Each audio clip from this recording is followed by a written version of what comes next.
లక్ష్మి రంగా,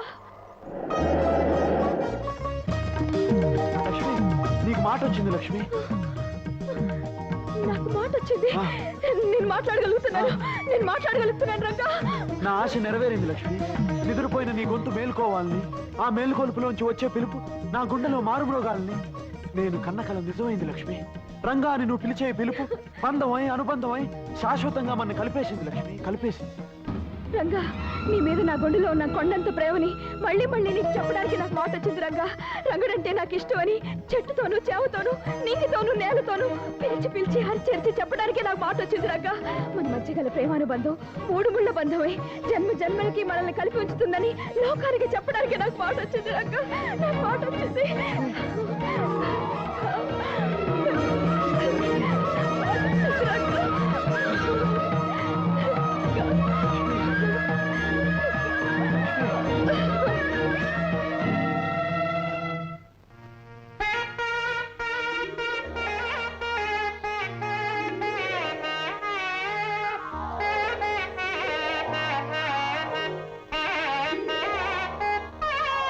హనుమంతు, మీ గురువుకు నేను ఎన్నిసార్లు చెప్పాను?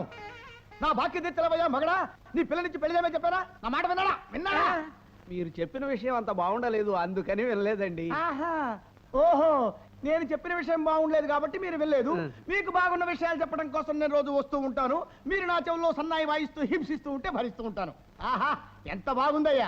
లాభం లేదు, ఇహ నేను ఆగదలుచుకోలేదు. ఈ పూట సామాన్లన్నీ బయటపడేసి వేలం పాట వాడిని పిలిపించేసి మాధవయ్య పరువును బజార్లో పడేటట్టు చేస్తానంతే.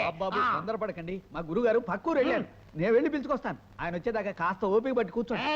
ఆయన వచ్చేదాకా ఆగేదే లేదు. నువ్వు ఆయన కోసం వెళ్తే నేను ఇక్కడ చూస్తూ కూర్చోవాలా? పిచ్చి పిచ్చి వేషాలు కుదరదు. ఇవాళ అటో ఇటో తెలుసుకోవాల్సిందే. తెలుసు రా.